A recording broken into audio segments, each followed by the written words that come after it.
विष्णु पुराण, विष्णु पुराण, विष्णु पुराण।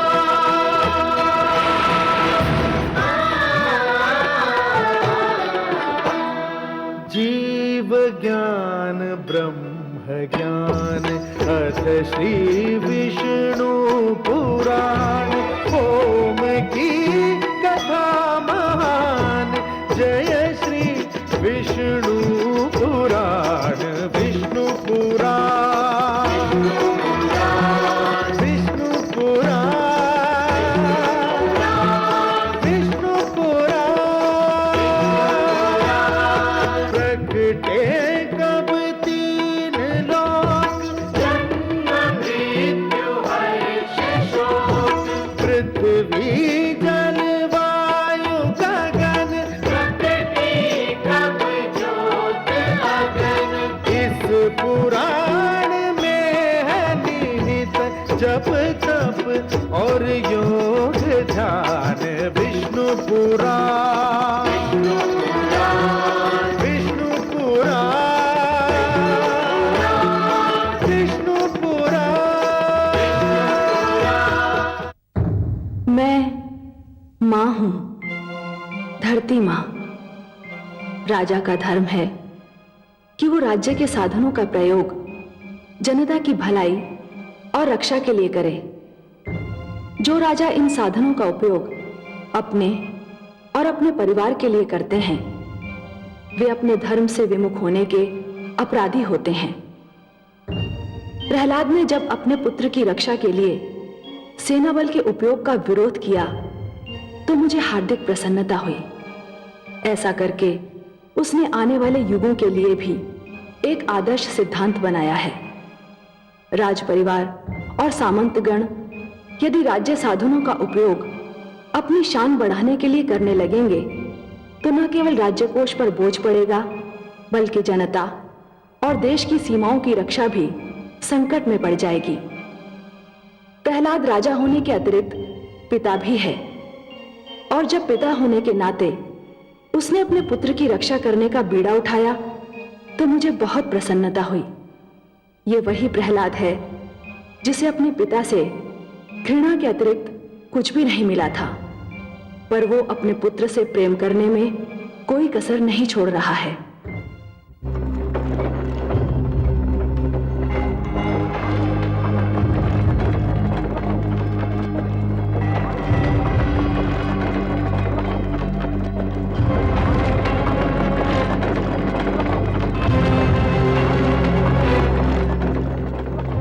रुको सारथी।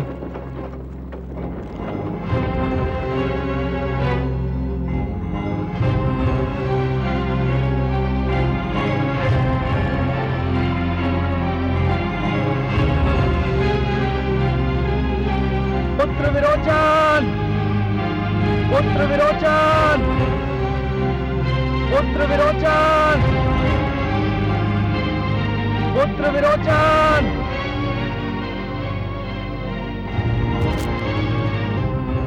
अरे, यह तो पुत्र विरोचन का अश्व है। इसका अर्थ यह हुआ कि विरोचन किसी संकट में है। पुत्र विरोचन, पुत्र विरोचन, कहां हो तुम? देखा कमल नयन, मेरा पुत्र अपने युवराज के लिए कितना व्याकुल है। महादेवी, यही तो पिता और पुत्र के संबंध का सौंदर्य है। पिता अपने पुत्र से कितना स्नेह करता है, इसका ज्ञान तो उसे तभी होता है जब वो अपने पुत्र के कष्टों को देखकर व्याकुल हो उठे। लेकिन मुझे तो इस बात पर आश्चर्य हो रहा है कि मेरा पुत्र तो आजीवन अपने पिता के प्यार के लिए तरसता रहा। वो आज अपने पुत्र पर मन का समस्त स्नेह उड़ेल रहा है। यदि दुष्ट हिरण्यकश्यपु ने इस प्रेम का थोड़ा भी अंश मेरे पुत्र को दिया होता तो मेरे पुत्र को इतने कष्ट न झेलने पड़ते। महादेवी, हिरण्यकशिपु के अहंकार ने उसके मन की सारी सुंदर भावनाओं को नष्ट कर दिया था। अहंकार तो केवल घृणा को ही जन्म दे सकता है, परंतु आपका पुत्र तो मेरा भक्त है, और भक्ति प्रेम करना सिखाती है, सबसे प्रेम करना। हे महादेवी, जिस प्रकार खेत केवल उसी धरती पर लहलहाते हैं जहां की मिट्टी गीली और नरम हो, उसी प्रकार प्रेम का जन्म केवल उसी मन में हो सकता है जहां भक्ति और श्रद्धा का निवास हो। पर आप ये मत समझिए महादेवी कि आपके पुत्र की परीक्षा समाप्त हो चुकी है। तो क्या मेरे पुत्र को अभी और परीक्षा देनी है? हाँ महादेवी, जिस प्रकार प्रकाश फैलाने के लिए दीपक को रात भर जलना पड़ता है, उसी प्रकार किसी व्यक्ति को महान बनने के लिए आजीवन परीक्षाएं तो देनी ही पड़ती हैं। पुत्र प्रेम पिता की निर्णय शक्ति की सबसे बड़ी परीक्षा होती है महादेवी, और पुत्र प्रेम में संयम रखना बहुत कठिन होता है। प्रहलाद को भी आज यह सिद्ध करना होगा कि जिस संयम का प्रदर्शन उसने आज तक किया, कहीं वो उसे पुत्र प्रेम में खो तो नहीं देता।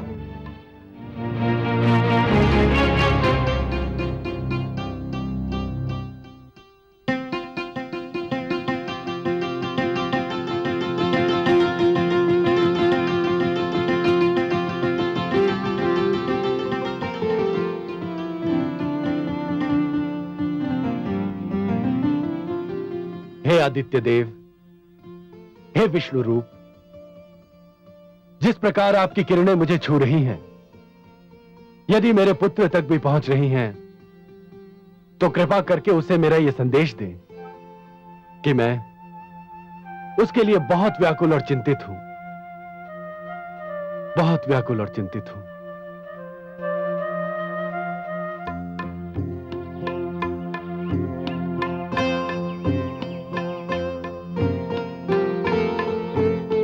युवराज, यदि मेरी ओर से आपकी सेवा में कोई भी कमी रह गई हो तो मुझे क्षमा कर दीजिएगा।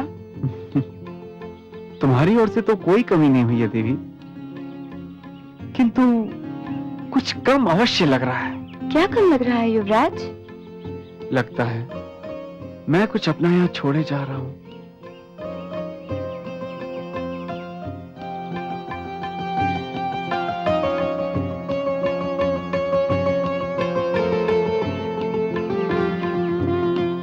आपको तो कोई कष्ट नहीं हुआ ऋषिपुत्र?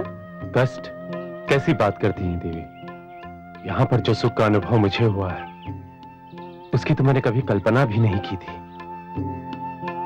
यहाँ जिस सुख, शांति और आनंद का अनुभव मुझे हुआ है, इससे पहले जीवन में कभी नहीं हुआ था।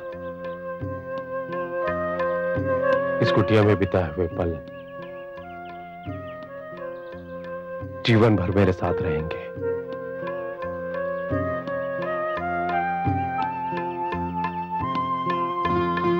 देवी, तुमने हमारे लिए जो कष्ट उठाए, उसके लिए तुम्हें अनेक धन्यवाद।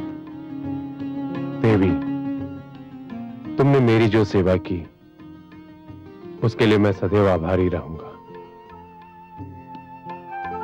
धन्यवाद तो मुझे देना चाहिए और आभार भी मुझे ही मानना चाहिए। मुझे आप दोनों जैसे महान व्यक्तियों की सेवा का अवसर जो मिला। आइए, मैं आप दोनों को अपने मार्ग दिखा दूं।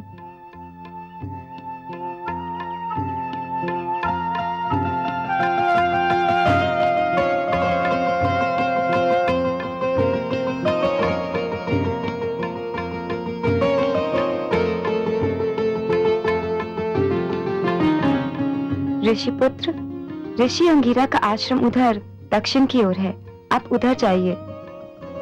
युवराज, आपका राज्य इधर पूर्व की ओर है, आप इधर प्रस्थान कीजिए। अच्छा मुनिवर। अच्छा युवराज। अच्छा देवी।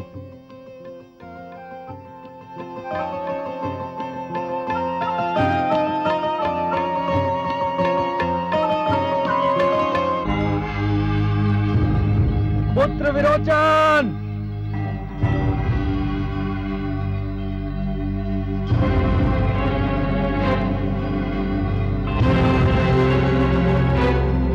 पुत्र विरोचन!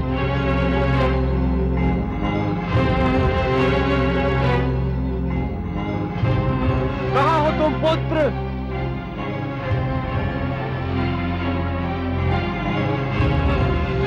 पुत्र विरोचन!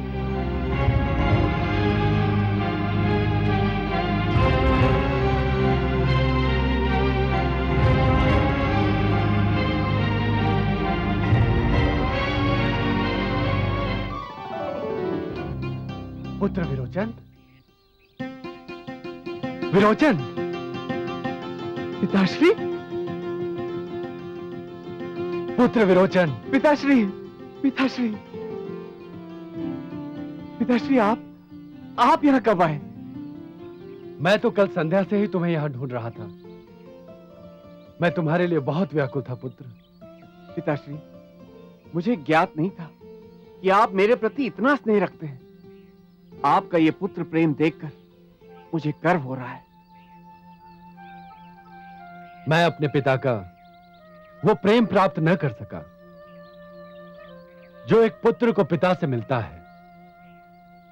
इसीलिए मुझे सदैव ध्यान रहता है कि मेरे पुत्रों को मेरा वो समस्त प्रेम मिलता रहे जो उनका अधिकार है। पिताश्री, आपने रात्रि कहां बिताई? यहीं, इसी वन में। और तुम कहां रहे? मैं हाँ, मुझे एक ऋषि की वैकुंठ जैसी कुटिया में आश्रय मिल गया था। चलो राजभवन चलते हैं। तुम घायल भी हो गए हो।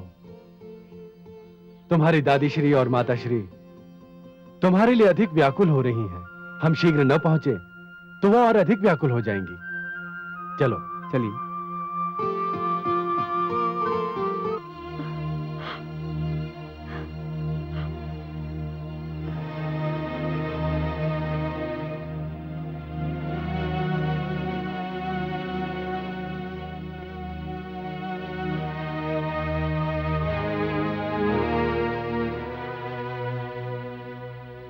गुरु शुक्राचार्य ने जब पौत्र विरोचन को आखिर पर जाने का आदेश दिया था, तभी मेरा मन दुविधा में पड़ गया था।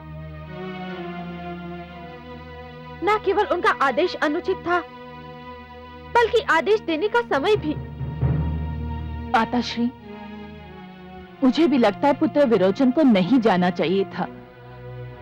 दुर्भाग्य से उसी समय ये भयंकर आंधी और वर्षा आई। न जाने मेरे पौत्र पर क्या बीती होगी। मेरे पुत्र को सकुशल लौट आने दीजिए। मैं महाराज से अनुरोध करूंगी कि वे गुरु शुक्राचार्य का आश्रम किसी वन में बनवा दे, ताकि वे मेरे पुत्र से और मेरा पुत्र उनसे दूर ही रहे।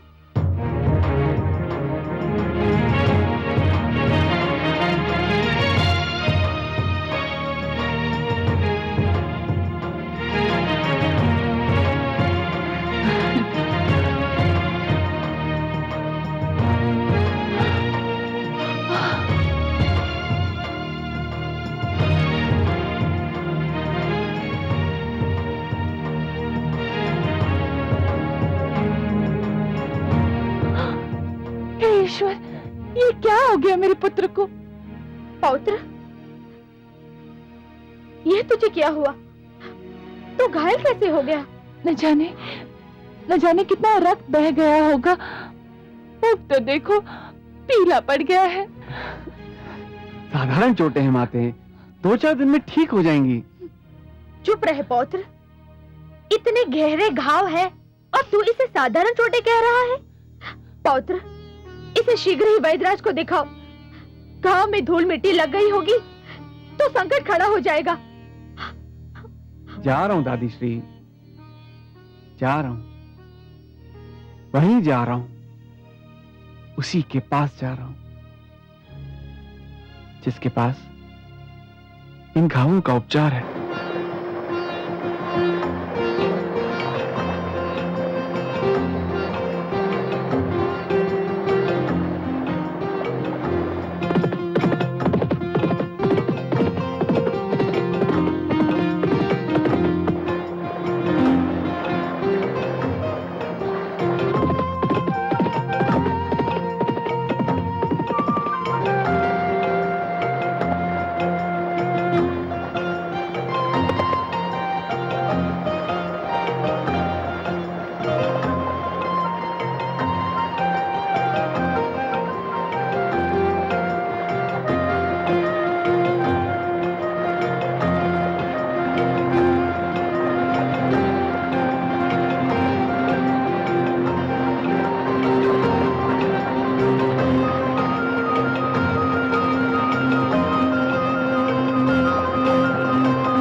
सवितुर्वरेण्यं भर्गो देवस्य धीमहि धियो यो नः प्रचोदयात् स्वाहा। अग्नि को संविदा दो पुत्र, पुत्र संविदा दो अग्नि को। पिताश्री, मैं क्षमा चाहता हूं, मैं किसी की सोच में डूबा हुआ था। किस सोच में डूबे थे पुत्र? पता नहीं पिताश्री, मैंने जाने क्या सोच रहा था। तुम सोच भी रहे थे और यह भी नहीं जानते कि क्या सोच रहे थे? फिर तो समस्या अत्यंत ही गंभीर है पुत्र, क्योंकि आयु के जिस मोड़ पर तुम हो उस मोड़ को वर्षों पूर्व मैं पार कर चुका हूं और ये भलीभांति जानता हूं कि इस मोड़ का पथिक क्या सोचता है। फिर भी कुछ बताओ तो पुत्र। ऐसी कोई बात नहीं है पिताश्री। यदि कोई ऐसी बात है पुत्र जो बताई नहीं जा सकती, तो मेरा परामर्श है कि उसके विषय में सोचना ही छोड़ दो, क्योंकि फिर वो पाप के अतिरिक्त और कुछ नहीं हो सकती। और यदि वो पाप नहीं है तो मेरी ये बात भी मानो पुत्र कि पुत्र के विचारों का भागीदार पिता से बढ़कर और कोई नहीं हो सकता। क्या बात है पुत्र?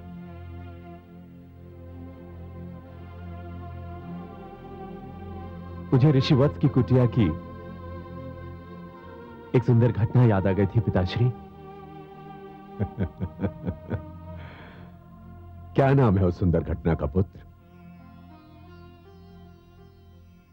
दीपावली। अत्यंत ही सुंदर नाम है।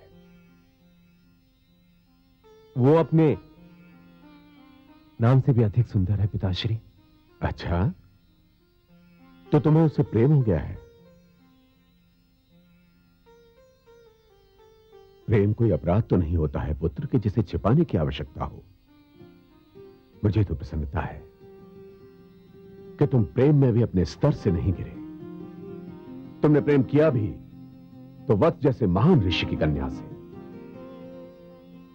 एक ऋषि कन्या मेरे आश्रम की शोभा बढ़ाएगी, इससे अधिक प्रसन्नता की और क्या बात हो सकती है पुत्र? किंतु पिताश्री, मेरी समझ में नहीं आता कि मैं ये बात दीपावली से कैसे कहूं। जाओ और उसके समक्ष विवाह का प्रस्ताव रखो पुत्र। हां, मेरी ओर से अनुमति है, क्योंकि मैं नहीं चाहता कि प्रेम के कारण मेरा पुत्र ऋषि के स्थान पर कवि बन जाए।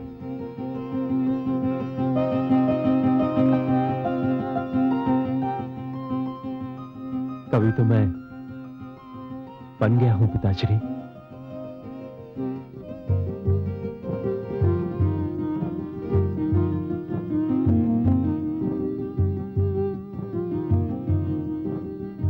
शिष्य विरोचन,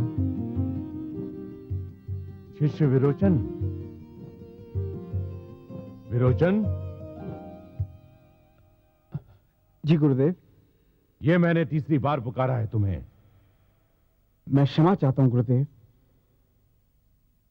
मैं देख रहा हूं कि कुछ दिनों से तुम अपने आप में नहीं हो, कहीं खोए रहते हो। शिक्षा में भी तुम्हारी रुचि कम हो गई है। बात क्या है? क्या बात है? मैं तुम्हारा गुरु हूं, मुझे तुम्हारे विषय में हर बात जानने का पूरा अधिकार है। गुरुदेव, गुरुदेव, मैं एक वन सुंदरी पर अपना मन हार बैठा हूं। हार बैठे हो? घोर आपत्ति है मुझे इस शब्द पर। युवराज कुछ हारा नहीं करते, भले ही वो मन क्यों ना हो। जो हारते हैं उन्हें युवराज कहने का तो क्या, युवराज समझने का भी कोई अधिकार नहीं है। कहो कि एक वन सुंदरी तुम्हें भावे। हाँ गुरुदेव, ये सत्य है। तो हारो नहीं, जाओ उसे जीत कर ले आओ। कैसे गुरुदेव? उसके पास जाओ और उससे कहो कि तुम उसका भाग्य संवारना चाहते हो, उससे विवाह करना चाहते हो। परंतु गुरुदेव। परंतु क्या? जीवन में परंतु दुर्बलता का लक्षण होता है। उस कन्या ने तो कभी स्वप्न में भी ना सोचा होगा कि असुर लोक का युवराज उसके समक्ष विवाह का प्रस्ताव रखेगा। उसके ना मानने का तो प्रश्न ही नहीं उठता है। और यदि ये प्रश्न उठा तो? उस प्रश्न के उत्तर के लिए उन अधिकारों का प्रयोग होगा जो असुर लोक के युवराज होने के नाते तुम्हें प्राप्त है।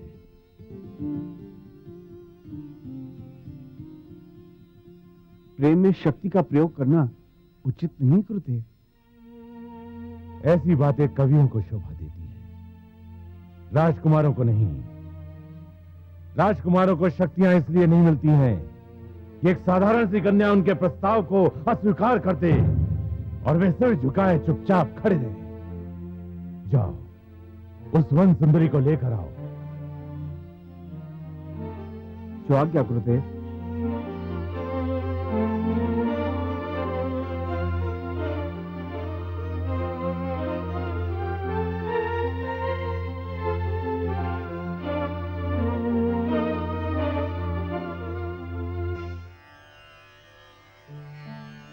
रस्सी जल गई पर बल नहीं गए। किस बात पर कटाक्ष कर रही है महादेवी? कटाक्ष नहीं कमल नयन, सत्य कह रही हूँ। न जाने कैसे भ्रष्ट विचार लेकर जन्मे हैं दैत्य गुरु शुक्राचार्य। मोर्चे पर मोर्चे हारते जाते हैं पर अपनी विचारधारा नहीं बदलते। अब क्या कह दिया उन्होंने? उचित परामर्श न देने और अपने शिष्य को उचित पाठ न पढ़ाने की जैसे सौगंध ही खा रखी है उन्होंने। पौत्र विरोचन को उन्होंने ये परामर्श दे दिया कि यदि ऋषि वत्स की पुत्री दीपावली ने उसका प्रस्ताव स्वीकार न किया तो वो अपने अधिकारों का प्रयोग करे। महादेवी, कभी कभी तो मुझे लगता है कि स्वयं दैत्य गुरु शुक्राचार्य को यह ज्ञात नहीं होता कि वो क्या कह रहे हैं, क्योंकि उनके भीतर ज्ञान और क्रोध के बीच एक निरंतर युद्ध चलता रहता है। जब ज्ञान का पलड़ा भारी होता है तो उनके मुख से कविताओं के पुष्प झरते हैं, परंतु जब क्रोध का पलड़ा भारी होता है तो उसी मुख से अंगारे उगलने लगते हैं। पर उनका परामर्श तो उनके शिष्य को, मेरे पौत्र को तो भ्रष्ट कर सकता है। महादेवी, यदि ऐसा हुआ तो उसका सारा दोष विरोचन का ही होगा। गुरु ने तो परामर्श दे दिया, परंतु उसे मानना या ना मानना ये तो शिष्य का कार्य है। आपको तो ज्ञात है कि प्रहलाद के गुरुजन षंड और अमर्क ने भी उसे परामर्श दिया था कि वो हिरण्यकशिपु को ही ईश्वर माने। तब क्या हुआ? पर प्रहलाद की बात और थी। वो मेरा पुत्र है, आपका भक्त है। महादेवी, हर व्यक्ति को अपने जीवन की परीक्षा स्वयं ही देनी होती है। विरोचन को भी देनी होगी। यदि विरोचन के मस्तिष्क में शुक्राचार्य के विचार हैं तो उसकी रगों में भक्त प्रहलाद का रक्त भी तो है। यह निर्णय तो स्वयं विरोचन को ही करना होगा कि विचारों का प्रयोग कब करना चाहिए और कहां रक्त को अपना रंग दिखाना चाहिए। जानती हूँ कमल नयन, पर पौत्र विरोचन तो अभी युवा है और उसे जीवन का बहुत अनुभव भी नहीं है, और वो एक युवती से प्रेम करता है। ऐसे समय में तो उसे संयम और धैर्य का सुझाव देना चाहिए था। उन्होंने उसे शक्ति का प्रयोग करने का परामर्श क्यों दिया? महादेवी, दैत्य गुरु शुक्राचार्य की भाषा में शक्ति और बल का विशेष स्थान है, परंतु परीक्षा तो विरोचन की है। उसे तो यह ज्ञात है कि दैत्य गुरु शुक्राचार्य क्या हैं, कौन हैं, क्या करते रहे हैं, और यदि ये सब कुछ जानते हुए भी विरोचन ने उनके परामर्श को अपनी बुद्धि की कसौटी पर नहीं कसा, तब तो फिर उसका परिणाम वही होगा महादेवी, जैसे उस व्यक्ति के साथ होता है जो ये जानता तो अवश्य है कि अग्नि की ज्वाला जला देती है, परंतु फिर भी उसे छूने का प्रयास करता है। प्रेम भी तो एक ज्वाला है, और इस समय सुगंधा और विरोचन दोनों ही उसे छूने का प्रयास कर रहे हैं।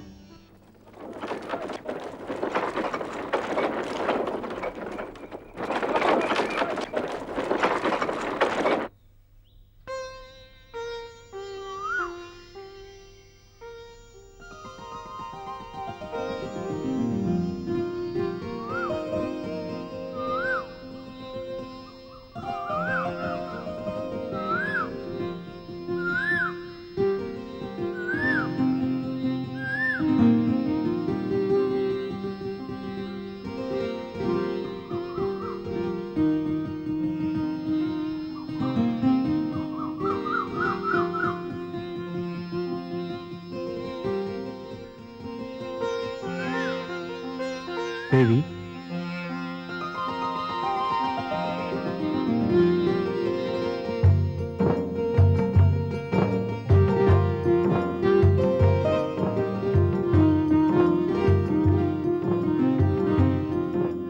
प्रणाम युवराज।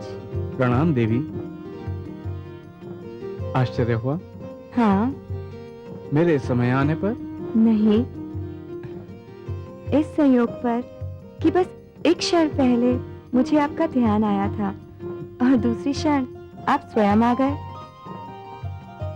तुम्हें तो मेरा ध्यान अभी आया था देवी। मैंने जिस घड़ी तुम्हें सबसे पहली बार देखा था, उस घड़ी से इस पल तक जब मैं तुम्हें फिर देख रहा हूं, तुम्हारे ध्यान ने मेरा साथ एक पल के लिए भी नहीं छोड़ा। पधारिए युवराज, आपका स्वागत है। कैसे कष्ट किया? मैं तुमसे एक प्रश्न पूछना चाहता हूं दीपावली। मुझसे? अवश्य पूछिए। दीपावली, क्या तुमने कभी अपने भविष्य के विषय में सोचा है? भविष्य के विषय में? मैं आपका प्रश्न समझी नहीं युवराज। क्या तुमने कभी नहीं सोचा कि तुम अपने जीवन के शेष वर्ष कैसे बिताओगी? नहीं, पर आप ये क्यों पूछ रहे हैं? इसलिए, यदि तुमने नहीं सोचा कि तुम्हारे भविष्य का क्या होगा, तुम्हारे जीवन के शेष वर्ष कैसे बीतेंगे, तो अब इस विषय में सोचना भी मत। क्यों? क्योंकि मैंने निर्णय कर लिया है। तुम्हारा भविष्य असुरपुरी के राजभवन में और तुम्हारे जीवन के शेष वर्ष मेरी पत्नी के रूप में मेरे साथ बीतेंगे। और मैं जानता हूं तुम्हें इस निर्णय पर कोई आपत्ति नहीं होगी। ठहरो देवी।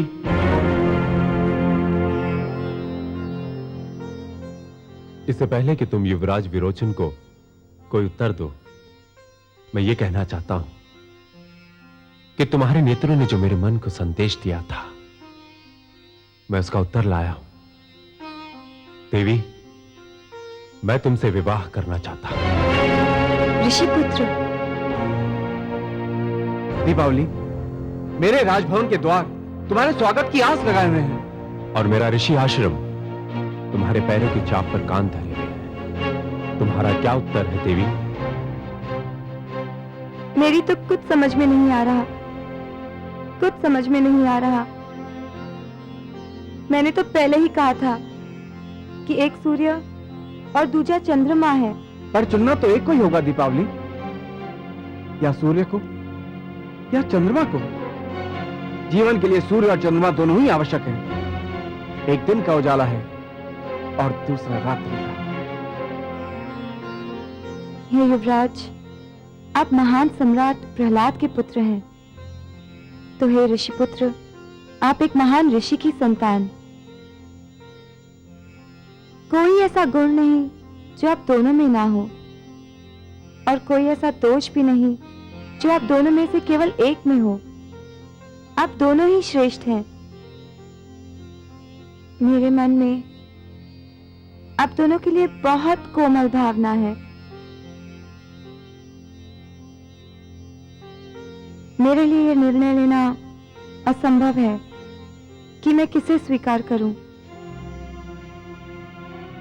परंतु निर्णय तो लेना ही होगा देवी। तुम नहीं लोगी तो कौन लेगा? पिताश्री, उनका परामर्श ही मेरा मार्गदर्शन कर सकता है। उन्होंने सदैव एक पिता से अधिक एक मित्र बनकर मुझे मार्ग दिखाया है। आप दोनों को उनके लौटने तक प्रतीक्षा करनी होगी। मैं प्रतीक्षा करूंगा। पर मैं प्रतीक्षा नहीं कर सकता देवी। क्यों युवराज? तुम्हारे पिताश्री एक ऋषि हैं दीपावली, और संयोग से सुधनवा के पिताश्री भी एक ऋषि हैं। और मुझे भय है कि ऋषि होने के कारण तुम्हारे पिताश्री सुधनवा का पक्षपात करेंगे। मैंने तुमसे प्रेम किया है दीपावली, और मैं अपने इस प्रेम को किसी भी स्थिति में खोना नहीं चाहूंगा। देवी, एक प्रेमी नहीं घमंडी युवराज बोल रहा है। तुम इसे कुछ भी समझ सकते हो सुधनवा, किंतु मैं आज दीपावली को अपने साथ ले जाने आया था और मैं इन्हें अपने साथ ले जाकर ही रहूंगा। यह शक्ति और अधिकार का अनुचित उपयोग है। मैं इसे प्रेम प्रयास कहता हूं। तुम जो चाहे इसे नाम दे सकते हो। मैं देवी दीपावली को अपने साथ अपनी नगरी लेकर जाऊंगा। ये मेरे गुरु शुक्राचार्य के आश्रम में रहेंगी, जहां इन्हें सोचने का और निर्णय लेने का पर्याप्त समय मिलेगा। तुम अपने कार्य की कितनी भी सुंदर शब्दों में व्याख्या कर लो, किंतु ये बलपूर्वक अपहरण के अतिरिक्त और कुछ भी नहीं। नारी अपहरण सबसे बड़ा पाप है। दीपावली, तुम्हें मेरे साथ चलना होगा। तुम चाहो तो मैं तुम्हारी रक्षा कर सकता हूं। नहीं ऋषिपुत्र, मैं अपने कारण दो महान व्यक्तियों के बीच हिंसा नहीं होने दूंगी।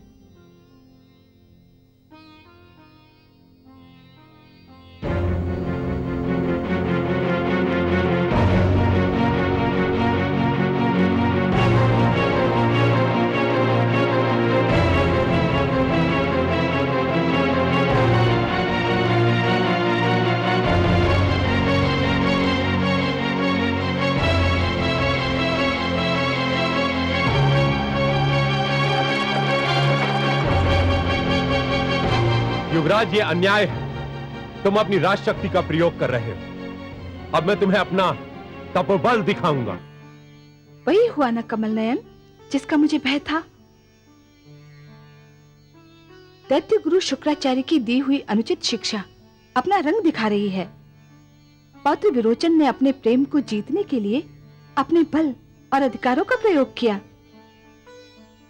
मुझे भी दुख हो रहा है महादेवी। पुत्र प्रहलाद ने जिस आसुरी प्रवृत्ति को बदलना चाहा था, उसका प्रभाव पूर्ण रूप से समाप्त नहीं हुआ है। वो अब भी रह रहकर उभरने का प्रयास कर रही है। दुख तो इसी बात का है कि दीपक तले अंधेरा छाया हुआ है। मेरा पुत्र प्रहलाद इतना विनम्र, इतना त्यागी, और विरोचन उतना ही अभिमानी। मैं आपसे सर्वथा सहमत हूं महादेवी।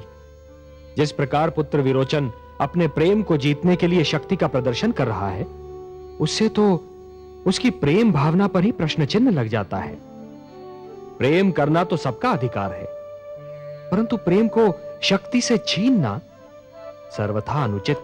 मुझे प्रसन्नता है कि ऋषि पुत्री दीपावली ने बुद्धिमत्ता से काम किया। यदि वो विरोचन के साथ न चली गई होती तो समस्या गंभीर हो जाती। महादेवी, स्त्री का दूसरा नाम है संयम, धीरज। जब पुरुष स्वयं पर नियंत्रण नहीं रख पाता, तो ऐसी स्थितियों में स्त्री नित्य संतुलित रहती है। यही तो उसका सबसे बड़ा गुण है।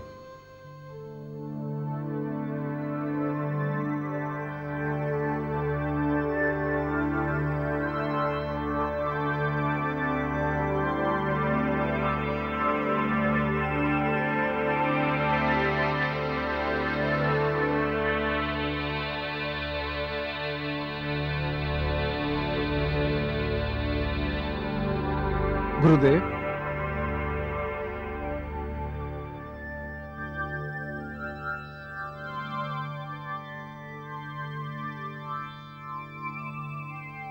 प्रणाम गुरुदेव। गुरुदेव, ये ऋषिवत्स पुत्री देवी दीपावली हैं। मैं समझ गया था पुत्र। प्रणाम दैत्य गुरु। मुझे हर्ष है शिष्य कि सौंदर्य को परखने में तुमने कोई ठोकर नहीं खाई। इसे देखने के उपरांत तो मैं तुम्हें इसके लिए भी क्षमा कर सकता हूं कि तुम इस पर मन हार बैठे थे। परंतु मुझे और भी अधिक प्रसन्नता है कि तुम इसे जीत लाए। अखंड सौभाग्यवती भव। आशीष के लिए धन्यवाद दैत्य गुरु, किंतु अब तक मैंने यह निर्णय नहीं लिया कि मैं युवराज विरोचन से ही विवाह करूंगी, अथवा तो मुझे किसी और की उपस्थिति का संकेत दे रहा है। मैं बताता हूं गुरुदेव। वन में आखेट के समय जिस प्रकार संयोगवश मैं और ऋषि अंगिरा का पुत्र सुधनवा एक साथ पेड़ गिरने से घायल हो गए थे। उसी प्रकार ऋषि वक्त की कुटिया में पहुंचकर हम दोनों दीपावली के नेत्र बाणों से भी एक साथ घायल हो गए, यही कहना चाहते हो ना? जी गुरुदेव। मुझे कोई आश्चर्य नहीं हुआ, होता भी तो दीपावली को देखने के पश्चात समाप्त हो जाता। परंतु पुत्री, तुम्हारा क्या निर्णय है? मैं कोई निर्णय नहीं ले पा रही हूँ कुलगुरु। युवराज विरोचन और ऋषिपुत्र सुधनवा के बीच मैं स्वयं को उस नौका की भांति पा रही हूँ जो बीच मझधार में है, और नदी के दोनों तट उसे अपनी ओर आने का संकेत कर रहे हैं। किंतु इस नौका को किसी एक तट का ही संकेत स्वीकार करना होगा। प्रश्न किसी एक तट के संकेत को स्वीकार करने का नहीं, प्रश्न तो दूसरे तट के संकेत को अस्वीकार करने का है। और इसी स्थान पर पहुंच के मैं स्वयं को असमंजस में पा रही हूँ। हे कुलगुरु, यदि आपसे कहा जाए कि सूर्य और चंद्रमा में से एक को स्वीकार और दूसरे को अस्वीकार कर दें, तो आपका क्या उत्तर होगा? गुरुदेव, मैं देवी दीपावली को इसी कारण आपके आश्रम में लेकर आया हूं। मैं चाहता तो इन्हें राजभवन में भी लेके जा सकता था, किंतु मैंने सोचा कि राजभवन में रहकर देवी ये न सोचे कि मैं उन पर कोई दबाव डाल रहा हूं। ऋषि की पुत्री ऋषि शुक्राचार्य के आश्रम में स्वयं को अधिक स्वच्छंद और स्वतंत्र समझेंगे। अवश्य शिष्य। ऋषि पुत्री दीपावली, मेरे इस आश्रम में तुम्हारा हार्दिक स्वागत है। तुम यही समझो कि तुम अपने पिता श्री ऋषि वत्स के आश्रम में ही हो। धन्यवाद कुलगुरु। देवी, यदि मेरे कारण आपको कोई कष्ट हुआ हो तो मुझे खेद है। प्रणाम गुरुदेव।